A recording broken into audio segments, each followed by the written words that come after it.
Y muchísimas gracias a todos por invitarme a hablar un poco sobre la economía europea y los grandes retos a los que nos enfrentamos.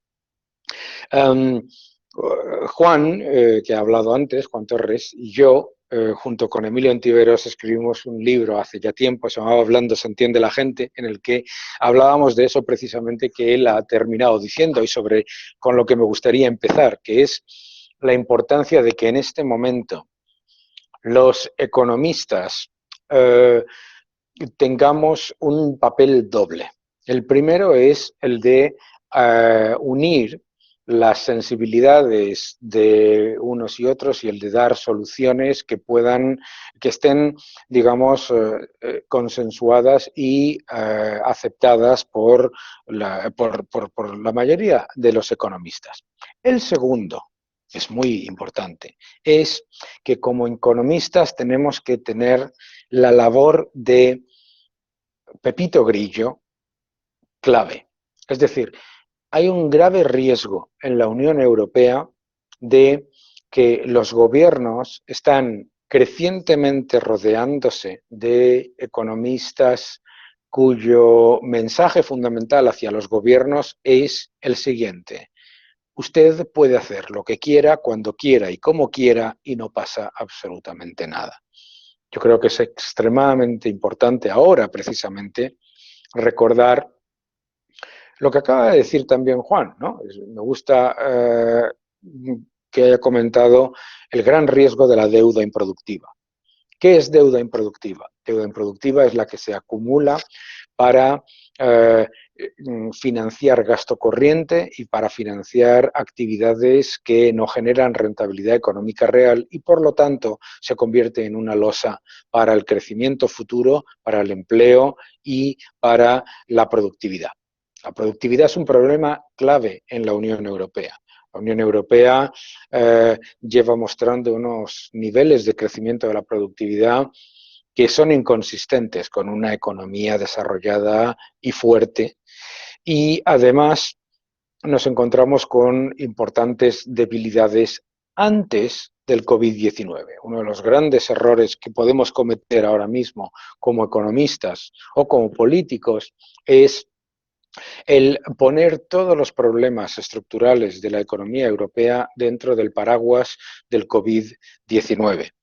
Si nosotros tuviésemos esta charla que estamos teniendo ahora mismo hace exactamente un año, en el 2019, nos encontraríamos lo siguiente: la economía alemana al borde de la recesión, la economía francesa en estancamiento, la economía italiana también en estancamiento, la economía española al borde de una ralentización muy severa en la que ya se mostraba debilidad tanto en el mercado de trabajo como en beneficios empresariales y en formación bruta de capital.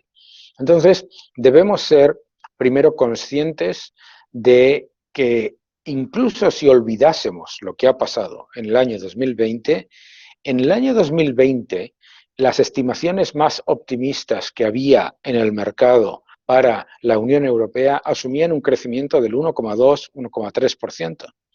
Por lo tanto, es un error muy grave caer en tres errores típicos en el análisis económico en cuanto a la economía europea. El primero se llama presentismo, que es pensar que lo que está ocurriendo ahora no tiene precedentes, es gravísimo y jamás había ocurrido antes. Cualquier ciudadano europeo que tenga la edad de mi padre o de mi abuelo debería sentirse insultado al escuchar a gobiernos decir que esta crisis no ha tenido precedentes, cuando lo que hemos vivido en Europa han sido devastaciones económicas hace relativamente poco. Y además es importante no caer tampoco en la nostalgia.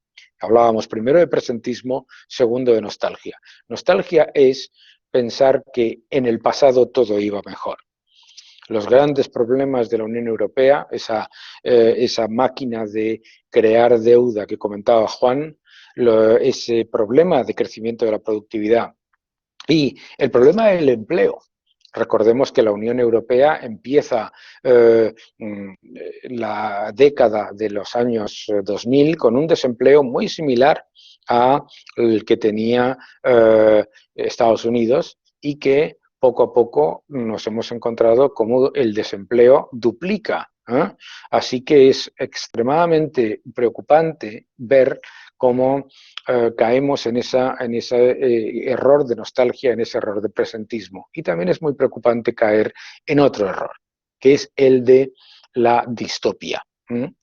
Eh, en la Unión Europea ahora mismo estamos asistiendo a un debate en el que eh, las soluciones a una crisis pandémica, que tienen unos factores muy específicos, están disfrazándose con una visión, por un lado apocalíptica y por otro lado voluntarista.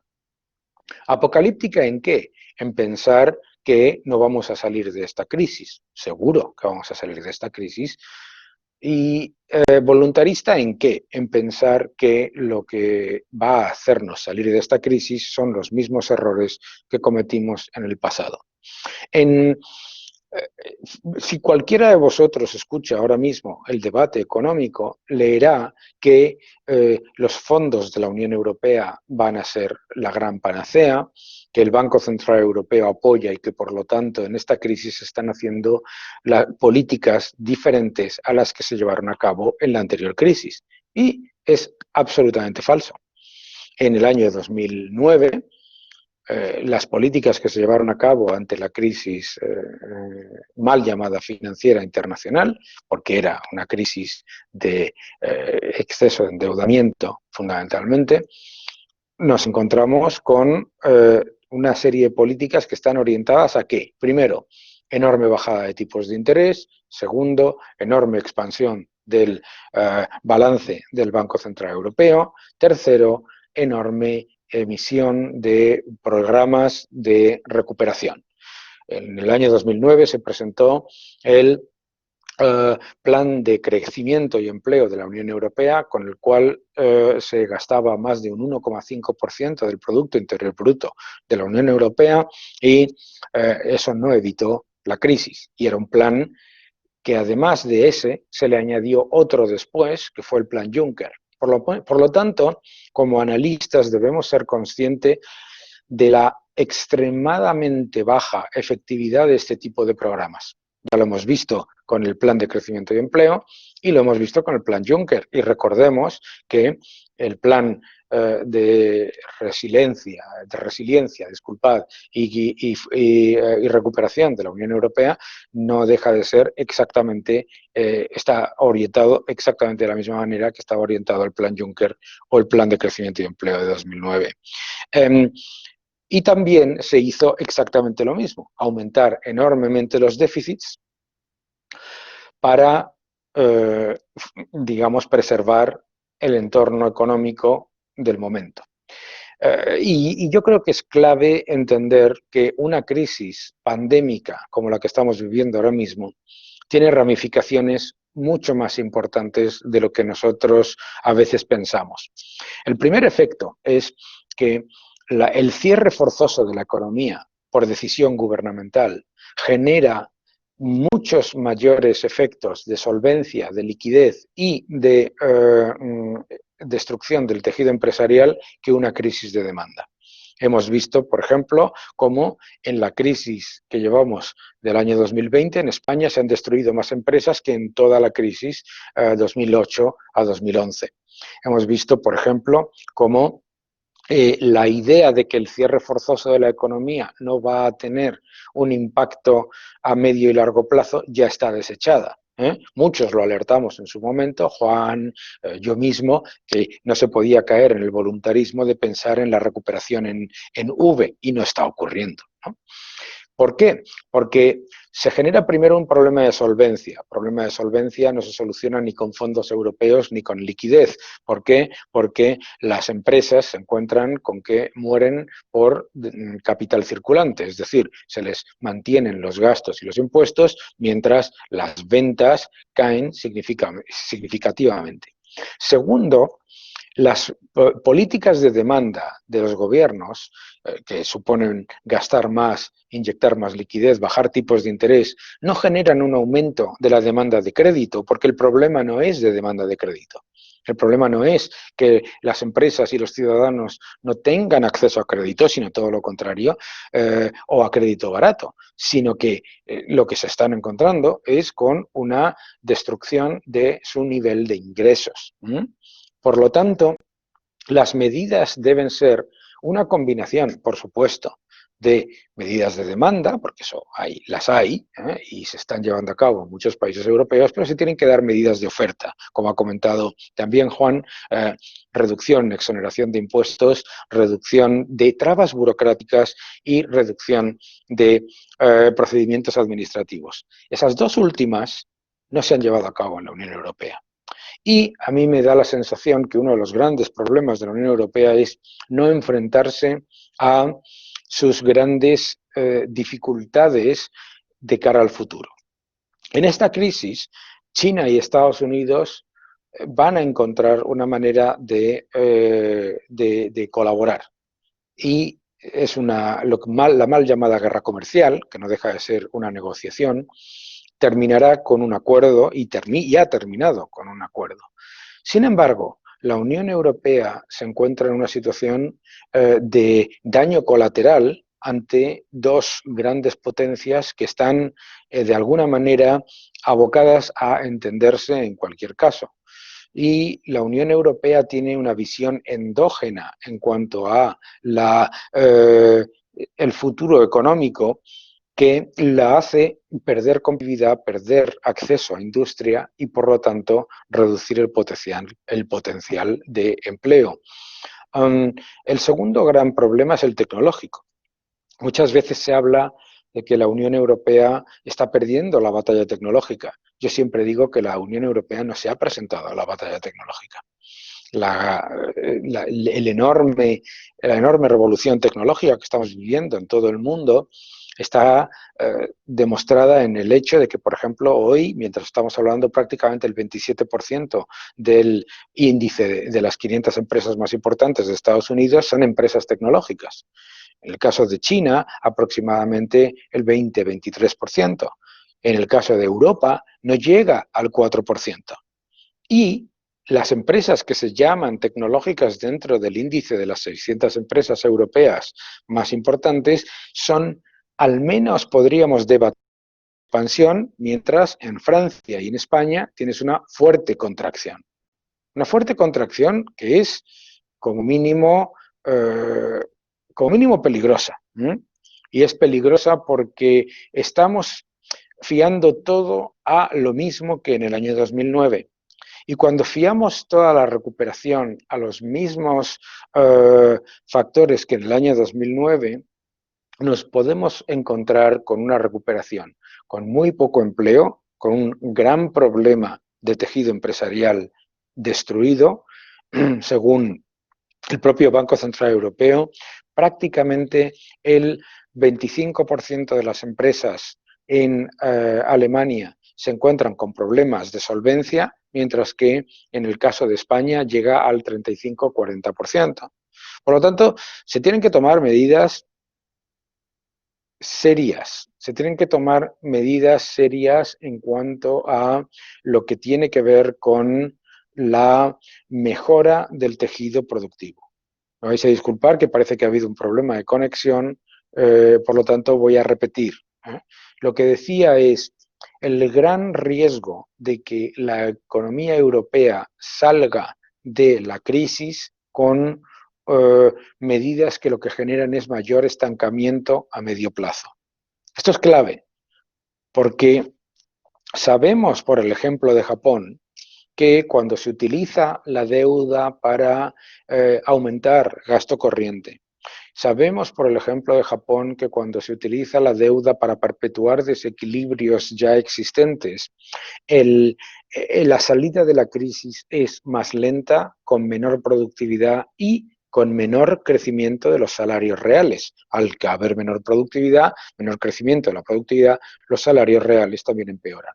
Por lo tanto, es muy peligroso continuar cayendo en el voluntarismo de pensar que el Banco Central Europeo va a solucionar todos los problemas que ahora mismo se están generando. Y mucho más, olvidar que la utilización de la deuda como herramienta no puede ser nada más que algo que puede ser positivo si se utiliza correctamente. Pero si se utiliza la deuda para aumentar gasto corriente y aumentar los desequilibrios estructurales, lo que se generan son mayores recortes y mayores problemas en el futuro. Hablaba hace poco Juan también del riesgo de una crisis financiera y crisis de deuda a medio plazo. No lo podemos ignorar. Yo creo que la Unión Europea se enfrenta a esta crisis con una oportunidad fantástica. Una oportunidad y un riesgo. La oportunidad es clara. Es un proyecto de éxito. A pesar de todas las llamadas a que se va a generar un problema histórico, etcétera, el euro y la Unión Europea siguen existiendo, siguen funcionando y con sus desequilibrios y sus problemas claramente se han mantenido con una fortaleza aceptable. Pero también es un gran riesgo. El gran riesgo es que ignoremos ante la imposibilidad de muchas veces criticar la construcción del proyecto europeo, ignoremos los problemas que se han generado. Y los problemas son muy importantes. Yo siempre digo que la Unión Europea no tiene que avanzar hacia un proyecto unificado y de una sola velocidad, sino que la Unión Europea tendría que ser un proyecto diversificado y de muchas velocidades precisamente para apoyar y fortalecer la parte, la idiosincrasia y todo lo que tiene que ver con las grandes ventajas de cada país en cada momento. La Unión Europea debe ser un proyecto de solidaridad, pero no de donación. Debe ser un proyecto de cooperación, pero no de clientelismo. Y debe ser un proyecto en el que la solidaridad se da con responsabilidad. No podemos tener un proyecto económico europeo que solamente funcione para endeudarse y pasarle los desequilibrios a Alemania o a Holanda o a otros países. Y no podemos estar constantemente utilizando la división para mostrar que los desequilibrios de unos países deben ser constantemente tolerados. Tenemos que tener un sistema en el que se saque el máximo partido y potencial a las grandes ventajas que tiene cada uno de los países individualmente, en el que cada uno aporte lo mejor con responsabilidad para que la solidaridad fortalezca a todo el mundo. Porque entonces, si la solidaridad se convierte en donación y si los mecanismos de apoyo se convierten en un uso ineficiente y de despilfarro, lo que termina haciendo es ponerse en peligro el proyecto europeo. Creo que, ya termino, la Unión Europea en el año 2021 desafortunadamente no va a ser líder en crecimiento ni líder en empleo. Y tenemos que aprender a fortalecer el proyecto europeo, entendiendo que la fortaleza del proyecto europeo es la fortaleza de sus empresas y la fortaleza, sobre todo, de sus pequeñas y medianas empresas. La Unión Europea, por lo tanto, tiene que avanzar en reducir las trabas burocráticas, en reducir las trabas administrativas, en una fiscalidad atractiva, no en una fiscalidad orientada a cubrir desequilibrios innecesarios, y una fiscalidad también orientada a fortalecer nuestra posición tecnológica. Nuestra posición tecnológica no puede ser la que tenemos ahora mismo. Tenemos buenas oportunidades y buenas empresas que pueden fortalecerse mucho, y creo que debemos hacer mucho más para atraer inversión. La Unión Europea no puede ser un centro de digamos, desplazamiento de inversión industrial, tiene que ser un centro de atracción de inversión industrial. Y por lo tanto, yo creo que a medida que avanzamos en la recuperación, tenemos que darnos cuenta de que, primero, caer en esos 3 errores que os comentaba antes es muy peligroso. Segundo, que debemos entrar en un punto en el que por fin reconozcamos que el éxito de la Unión Europea, que ha sido mantenernos unidos en este periodo y mantener el euro como vertebrador de la política monetaria y de la política de la unión de los principales países, tiene que tener una pata adicional. Tiene que tener una pata adicional, que es la de que la Unión Europea sea un centro global de competitividad, atracción de inversión y crecimiento, que tenga la capacidad de competir con Estados Unidos y con China en un entorno con una fiscalidad atractiva, con una carga administrativa y burocrática baja y con una mejora del tejido empresarial que permita que las pequeñas empresas crezcan, que permita que la decisión de inversión de los inversores mundiales venga a nuestro país y a nuestra Unión Europea con la máxima velocidad. En este entorno, España debe presentarse como de nuevo como hizo en el año 2012, como un ejemplo de cómo salir de la crisis, no como un ejemplo de cómo perpetuar la crisis. Yo creo que nos enfrentamos a una gran oportunidad con grandes riesgos, pero debemos ser muy conscientes de que no podemos caer en el error de pensar que ahora mismo se están tomando medidas diferentes a las del año 2009 y que por lo tanto todo va a ser mucho más sencillo. Prepararse para lo difícil, para orientarse a lo mejor. Muchísimas gracias a todos.